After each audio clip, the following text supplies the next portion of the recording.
Hello, everyone, and welcome to the College and Beyond Real Talk with Amore podcast. And if you have not already guessed, I am your host, Amore Carthy, and today's episode 7.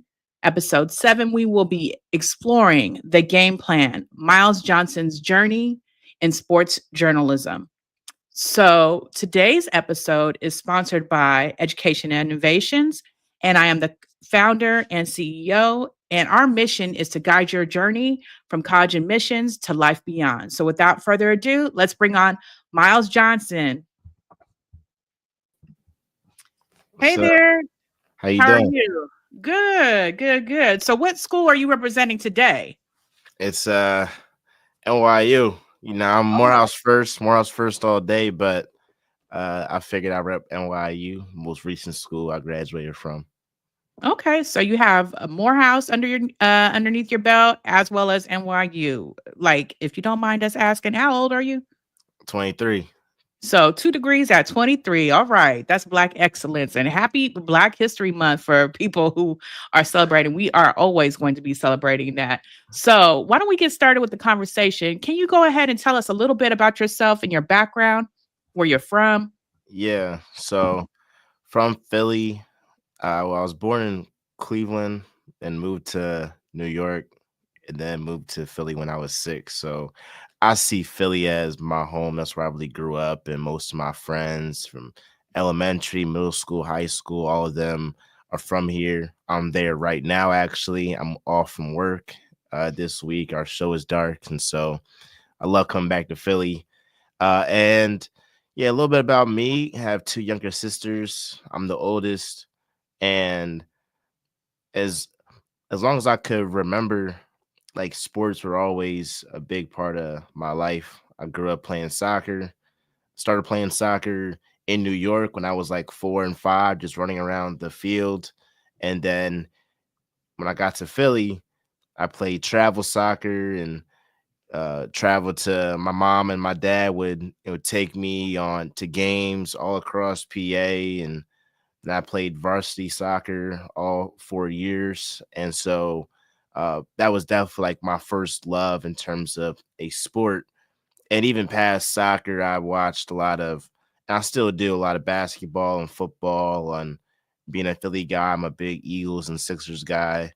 And so I don't wanna interrupt you. I mean, everybody needs to know that you are the Eagles' ultimate fan. You have the poncho and everything. I mean, I got everything. So uh no, we're diehard fans here. And yeah, I would really just say being that sports were always a part of my life, and I have parents that what they do for a living is speak, they public speak. I think naturally that made me inclined to want to public speak and then bridge bridge the two between sports and public speaking. And I would see different guys that I looked up to in sports media on TV, on whether it was ESPN or Fox, etc., and say, that's pretty cool. Just talk about sports all day. And I quickly realized it's not as easy as just talking. Like, there's a lot of preparation.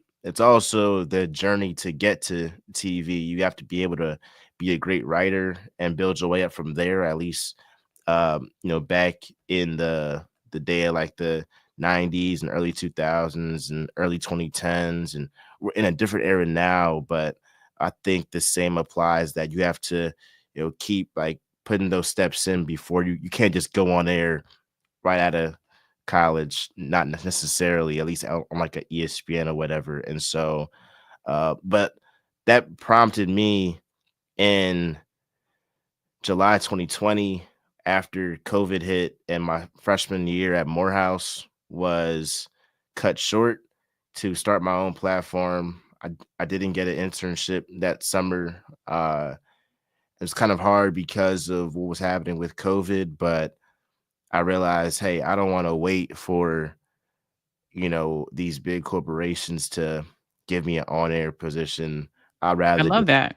yeah, I'd rather just Yeah. start my own lane, create my own lane rather, and keep building up. And I think public speaking itself is an art, it's a skill. And that's something that if you want to be in this business, you have to put in those hours each day so that you are better. I look back at my first podcast episodes and I'm like, they are terrible. And I know 3 years from now, 5 years from now, I'm going to look back at my episodes now and be like, those are terrible. And so that's all about the growth. Um, and it's getting better each day. And so uh, it's been great. I've learned post production. I've learned how to edit, how to make graphics. And so I had to learn quickly that if you do want to start your own platform, you're going to be the one having to do everything. It's not going to be like you're Stephen A. Smith and all you got to do is just, show up on camera. And nah, you got to be the production assistant. You got to be the producer. You got to be the director, as well as being the on air talent. You got to research. You got to do all of above, but it forces you to learn all those skills and apply it. And I've been able to apply those skills to various internships. And yeah, like I said, went to Morehouse 2019 and 2023. So Uh, wait. Let's back it up. So there's so much that you shared with us, and I want to get into that. So first of all, you said that you started your journey at Morehouse, right? So can you talk about that more? What initially drew you to Morehouse, and how did your time there shape your career goals? Like, did you always when you were at Morehouse, besides the podcast, did you say, "Hey, I'm going into sports journalism"? And then why did you pick Morehouse? It's an all male school. Some people would be like, "Oof, there's there's no ladies there." I yeah, mean, is that the so truth? yeah, it's no label at the college, but Wait a minute, Clark, they could take classes. Tell them the truth. yeah, they 'Cause can, they're yeah, always there all the time. you can cross register. It might have been a couple of times. There've been like one or two Spelman or Clark young ladies like in my class. But I never took a class like at Spelman or Clark. I stayed at Morehouse. But I will say like uh my mom, Spelman graduate, class of 96, my dad, Morehouse graduate, class of 96. They met their like end of their junior year and all of their senior year they were together. And I'm a product of that Spellhouse love, that Spellhouse connection. I literally would not be here without that. So they always pushed it. Like, I'm not gonna act like they wasn't pushing it. They might be like, "Oh yeah, any choice," but like, it was clear that at least from a exposure standpoint, like Morehouse had that upper hand compared to everybody else. And I still toured other schools like the Howards and Hamptons and did my due diligence in that aspect, but it was clear that Morehouse was the way. And I mean, I went to well, two things. So my high school, and when I was a sophomore, I was a sophomore in high school, and my dad took me and one of my friends to Morehouse, and we met with the director of the journalism program, Ron Thomas. And again, I was a sophomore, and he was like, "What do you want to do in sports media?" I'm like, "I want to be Stephen A. Smith." He said, "Well, Mm, do you write?" And at the time, like I wasn't writing, like I didn't really know too much about that. He was like, "Well, you need to write for your school newspaper."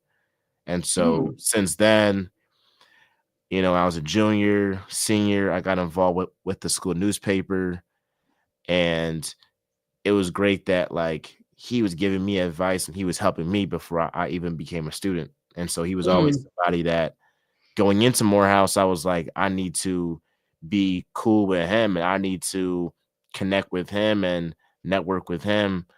And that's exactly what I did. So most of my opportunities, if not all of them, I can credit to Ron Thomas at Morehouse. I've been able to be a sideline reporter for TNT, host NBA games on the NBA app, uh, and have like various internships. And even like after Morehouse, be able to interview like Carmelo Anthony and went to All Star Weekend, and so that Morehouse connection and just saying like, yeah, I go to Morehouse College. And frankly, especially like after like what happened with George Floyd, it was like they were looking, and they still are if you're on your game, but they were really looking like hey, if you're just decent at what you do, like you're going to get something. Never mind going above and beyond. And so tried to just maximize all the opportunities once I got to Morehouse, and I got involved with the school newspaper, made Tell connections. them tell them how, involved you got with the school newspaper. I think, like, you're being humble. You're just like, Yeah, so I started with them. It's funny, like I first connected with them. It was like a week before spring break, my freshman year. Then we had spring break, middle of the week. They tell us, hey, y'all gotta go back home. Like this COVID thing, no joke. And so "Oh, apparent, so like I didn't do anything in the school newspaper my freshman year. Then mm, sophomore year comes around and I'm super involved, but I'm only doing stuff online. And so it's creating videos for social media and editing and um, all above in that aspect. And I did so much work my sophomore year that going into my junior year, when we were back on campus, I was able to become the sports editor and sports producer for like mm, the like social media side of the newspaper.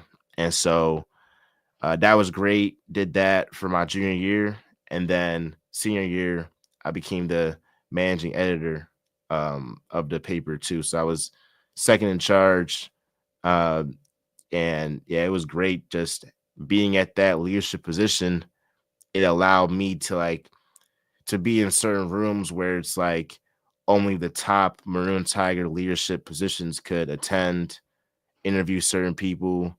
I'm getting emails, I'm getting messages on LinkedIn about certain opportunities.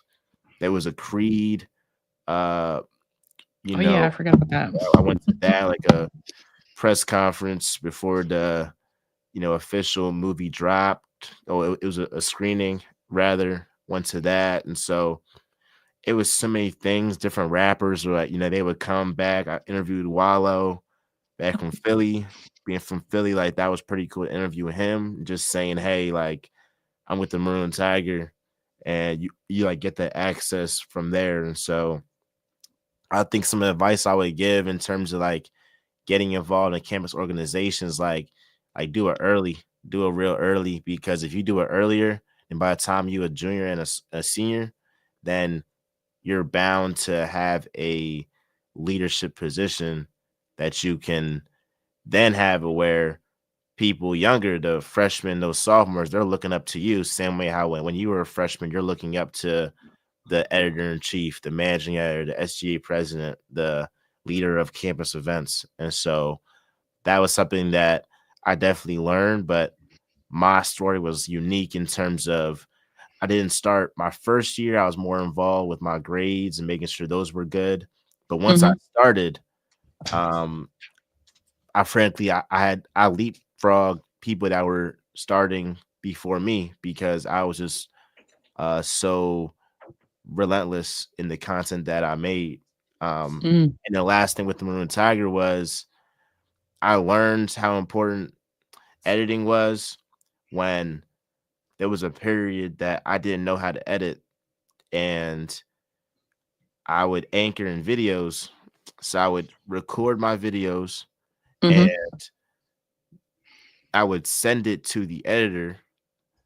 The editor would jack it up or not do it in time. And with "What?" sport, and with sports, if let's just say LeBron plays on Friday, Mhm, you got to get that episode or that video, that clip up either Friday night or Saturday morning. Like you got to get it up quick. You can't wait mhm, till Monday or Tuesday that next week. At that point, there's probably mhm, been another game, maybe two games after that. So it's old news. And so they would always be late and I would get frustrated. I told the producer, I'm like, I made 9, 10 videos for y'all. "What?" Haven't gotten posted yet. Like, what's the issue? And he was like, well, you gotta start editing yourself so you can just eliminate that non-factor. And so then Mm, once I learned how to edit, yeah, it was game over. mhm, It was game over, and I was like, I'm a one man band, and I just transferred that to the mhm. podcast, and it allowed for opportunities to just flow from there. So, with the being the managing editor of the Maroon Tiger, you said that you were in a leadership role. Like, how many people did you manage? Did you have meetings? How did that what was that like? Yeah, it was about like 25 to 30 writers, I think. Um, Mm, that's a and the lot. whole general body was around like 50. Um, and so it was a constant learning experience. Like I'll say I wasn't the best leader for my standards like my junior year because I didn't Mhm, even know how to like you're talking about the last time I was on campus was my freshman year. Then I'm coming mhm, back as a junior and I got two positions and the most experience I have is making these Instagram videos on the third floor of my house back in Philly. So mhm, if when I'm going to the football games, the basketball games, I'm leading the team, but this is the first time I'm covering, like this is the first time I'm doing it along with the people that I'm trying to lead. And so we would always have like a meeting with uh the general body and mhm, or like the sports group or the arts entertainment group or the news and politics group. They would have like their own separate meetings too throughout the week. So we would have at least one meeting mhm, in the general body and then an additional meeting with your respective group. And it was just great to yeah, be in a position where are you thinking about the rundown of what you're gonna talk about in the meeting. You always got to account for people that a lot of times in college, people go to the club fairs and stuff, and they apply and they want to be in every club, and and they don't be. You can apply, you can be in 5 clubs and not doing nothing for real in any of the clubs, and so we had a lot of people like that. And once I got to my senior year, I just kind of wasn't having it anymore. I'm like, well, if you want to be a Maroon Tiger, it's a privilege. If you don't want to be in it, that's true. like you can go. And so Mhm, um I also think had a good dynamic with the editor in chief because well there was a change. There was a previous editor in chief my senior year, and then he got changed for another guy. And the new guy that came in, who actually was my classmate at NYU, we went to NYU together. We had a good relationship because he was good at responding to emails and kind of doing like the work behind the scenes.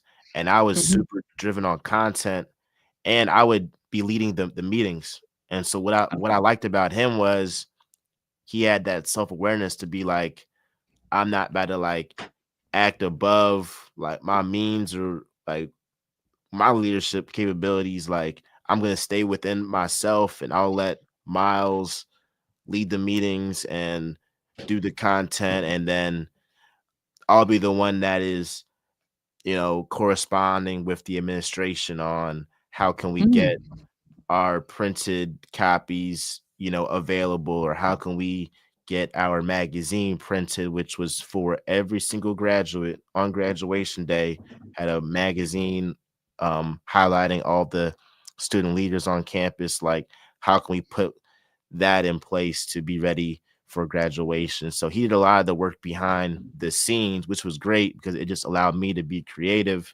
and also be a leader for the people that are on the ground doing content as well. So I attribute the success we had to that.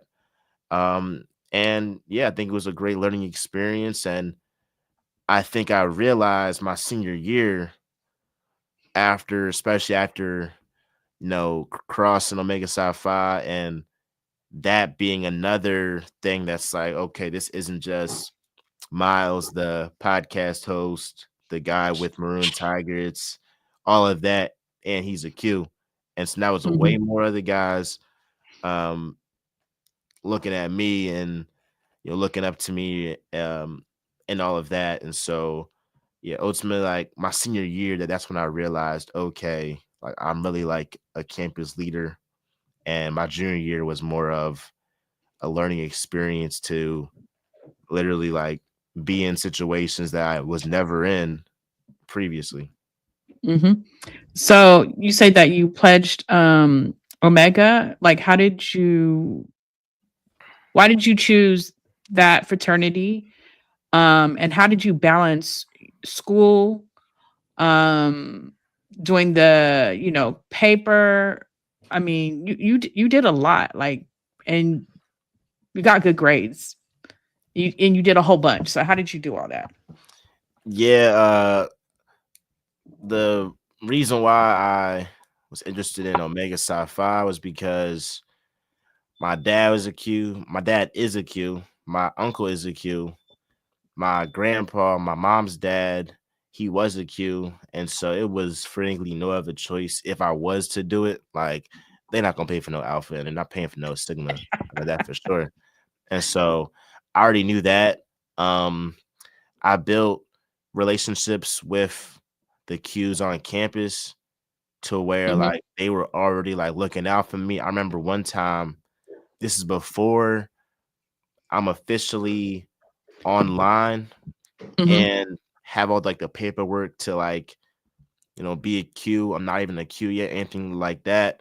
I was meeting one of like the brothers in my chapter, and my car, I got like it was a slippery road, and I'm by myself in the car, and I'm trying to like turn off the exit, and I mhm. probably was going uh faster than I probably should have been, and I try to turn, I veer off to like the grass on like the highway. It had a big thump, and I was cool. Oh, Like no. nothing like bad happened to me, but the car was essentially like it was done.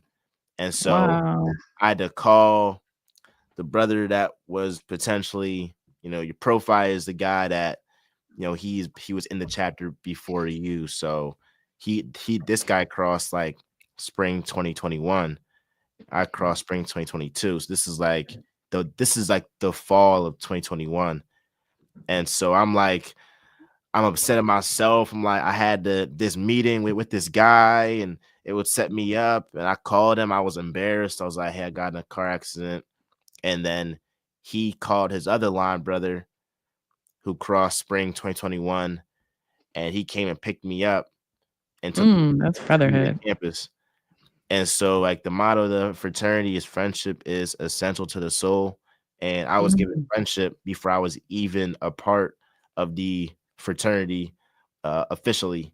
And so, mhm, uh, again, like, it was already in my blood, got the family connection, but it was also like I liked the character of the guys on the yard. Like, I wasn't gonna just join them just because of my family, and it's got to be more, it's got to be like inherently in you that you want to do it, um because of all the things that you have to balance with school and working on your own thing and trying to cross as well. And so ended up crossing spring 2022, April, and mhm, a great decision. Like, have line brothers today that are doing great things. Have line brothers that are at Stanford getting like their law degree, some getting PhDs at Johns Hopkins, and Google. And so it allowed me to expand my network at Morehouse and have lifelong brothers that I know, will be 40, 50, 60, 70, reminiscing about what we went through in college and the memories and all the experiences we had together. And so it was great, and it just amplified what I was doing at the time. And my advice to people that are looking to be in a fraternity, or they might see the alphas or the omegas or sigmas, iotas, whatever, you know, they like, stroll and stuff on social media and think, oh, I'm trying to do that. Like I'm trying to be at the parties, all that stuff. And that's cool. I'm not gonna lie, that's not cool. Like I was definitely doing that senior year. But it really like amplifies times 10 whatever you're doing, good or bad. Now for me, I took that opportunity of being a Q and I just turned up my podcast to another level. I just became more active on campus with different things. And so now it's, oh, I can reach out to Qs and get them on the podcast. So I'm an Eagles fan and I got an Eagles player on the podcast because I saw him at a party and my line brother told me, he's like, hey, he's Eagles line. He's on the Eagles team.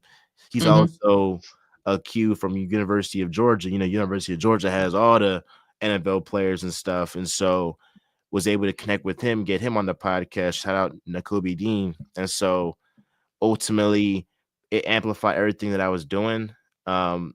And I'm grateful for those experiences. And so don't cross or join a frat and then think the work is done or the work just begun. And so you got to go ahead and capitalize off them opportunities. Okay.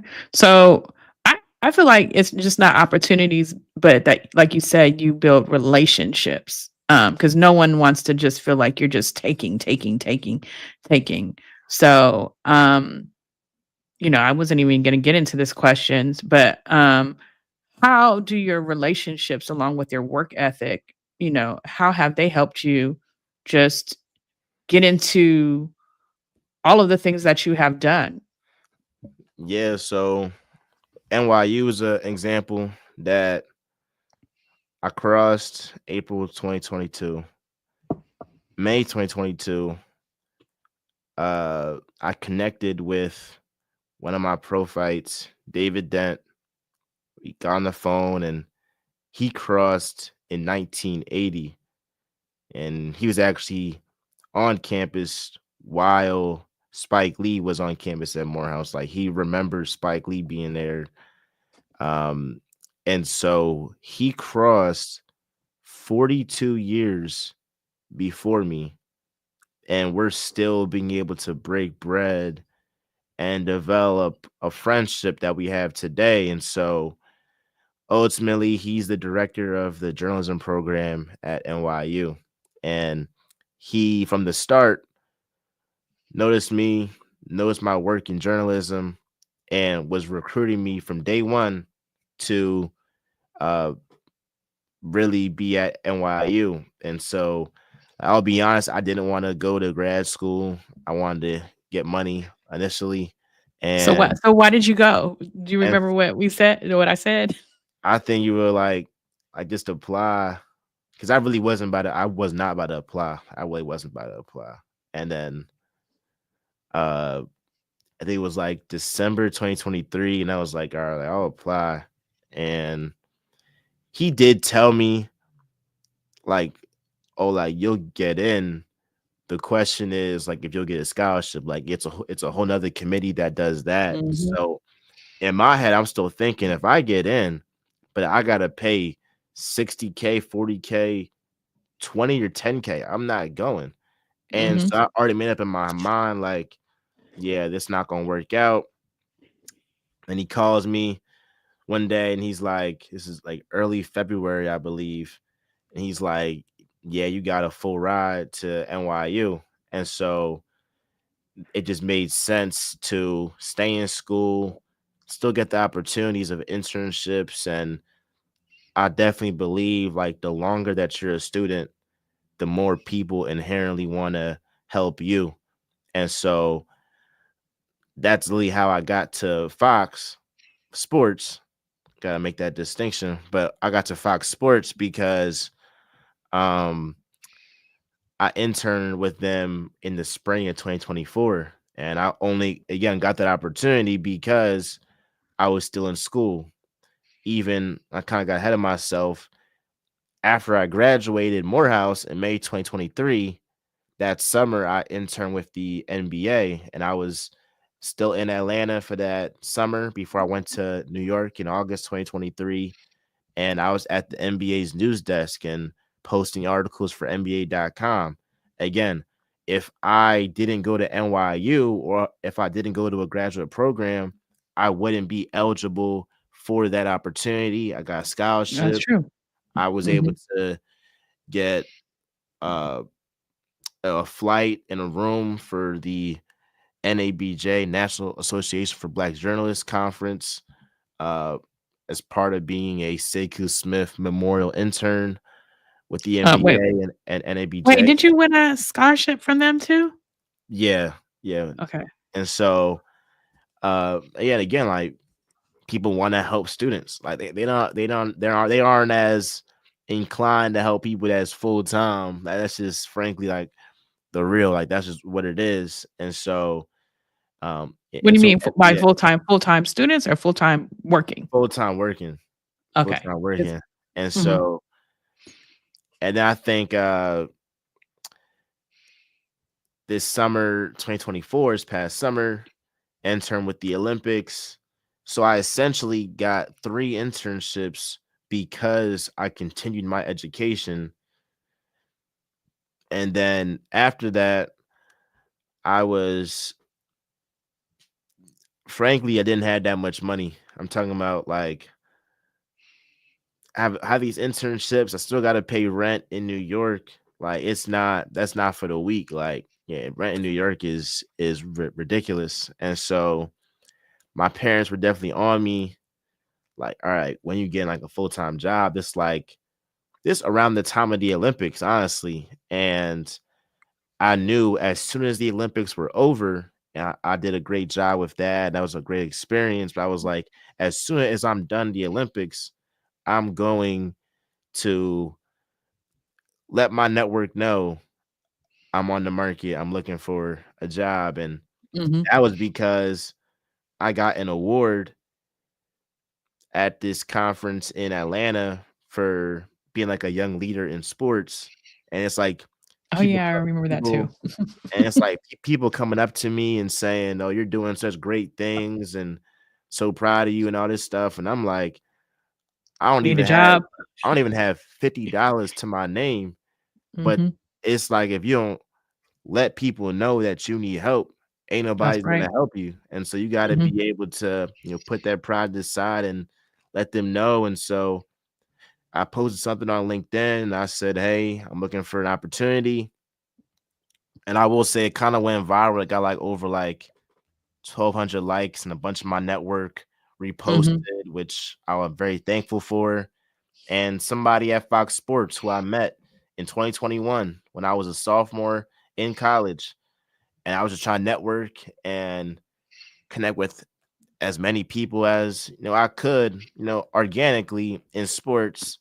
And she again hit me up and said, "Hey, there's this opportunity to be a social media producer at Fox Sports if you want the opportunity." And I gladly said like, "Yes, like the opportunity is in New York. I would have to move Mhm. right there and uh especially for journalism, like it was high paying at least when you like first start off being a associate producer. Say And that again. Say that again.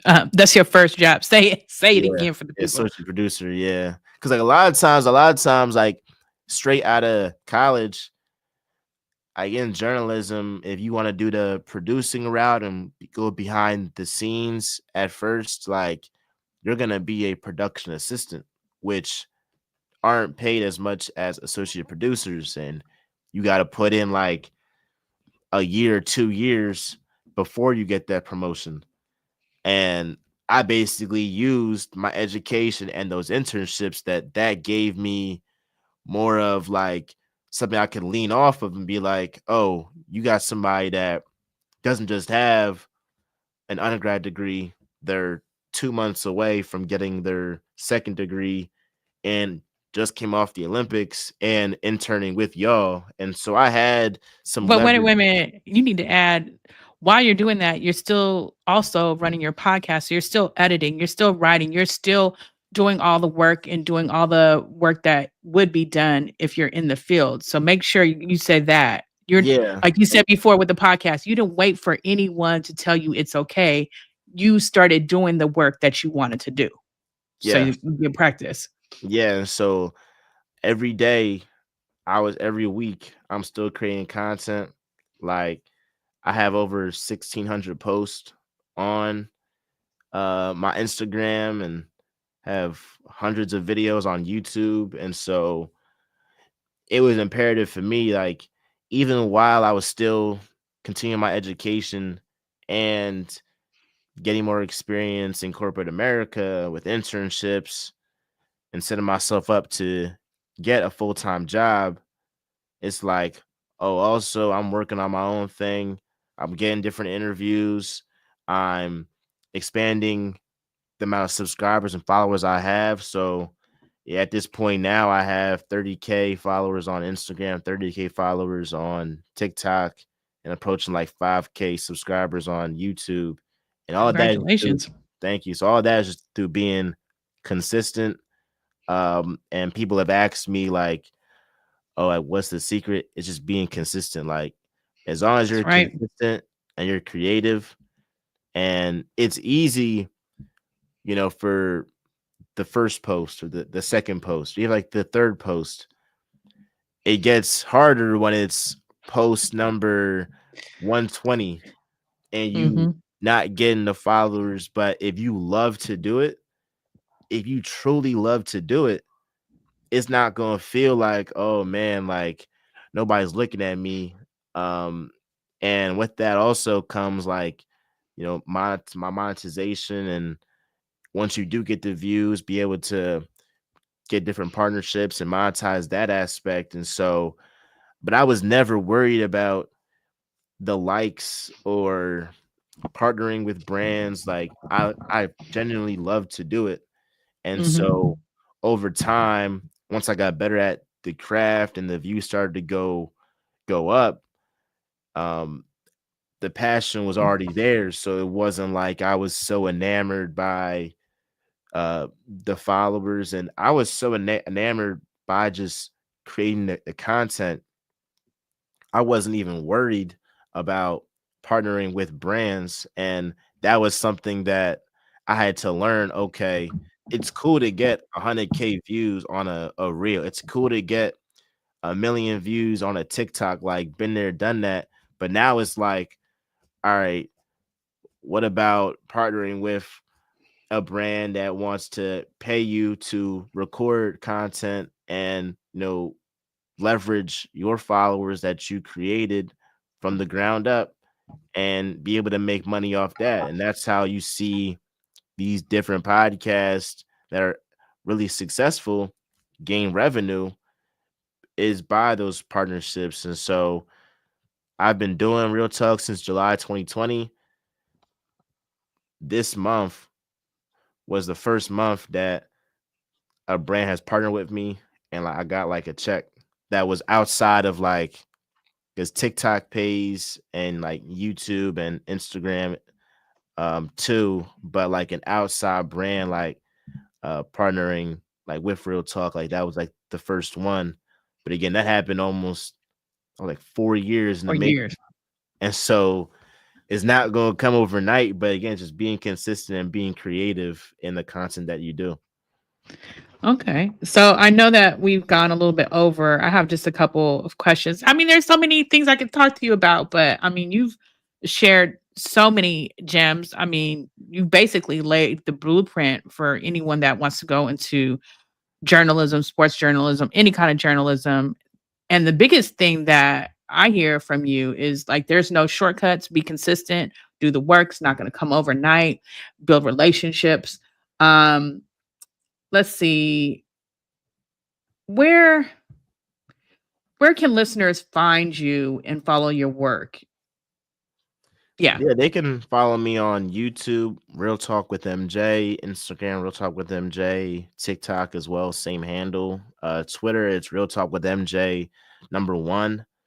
And I'm gonna bring back audio episodes this week. I have my off week during work, and we're gonna get those back in motion. But yeah, I'm super active on TikTok and Instagram and YouTube as well. So yeah, that's where you can find me. So, do you have any last parting words with our audience? I mean, I'm just thankful that you came on. I mean, you, Yeah, I don't know what to say. Like, you just held a whole masterclass for everyone. What are your parting words for the I would audience? say it's important to create organic relationships. That's the biggest thing. Like in my education, whether it's at Morehouse, at NYU, or in the corporate world with Fox, like it was relationships that I built that got me there. Um, but it's like you gotta really pour into these relationships. Like you have to, because you can't call somebody the first time ever and expect them to get, oh, I'm gonna refer you. And I've been on the other side that all right, now I'm full time at Fox. Now it's folks coming to me saying, "Hey, could you refer me to this internship?" I don't know who you are. I don't know what you do on campus. I don't know what school you go to. I don't know anything about you, but you want me to put my name on the line, and I just got here.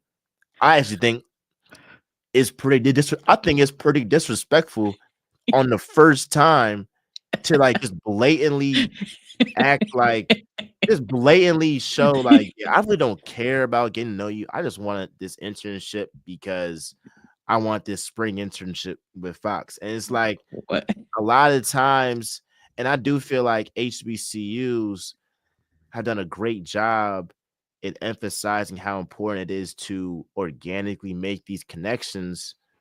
Cause I saw the difference between HBCU connections sometimes and how some of my Morehouse brothers, they genuinely will call me and young guys will call me and they just want some game. And then it's some brothers that I see at NYU, and it's like, oh, I just see that you just saw my LinkedIn and was like, hey, I can use him to get me to where it is. Like, and again, everybody, it's always a give and take, like in life, but it's about not making it blatantly obvious.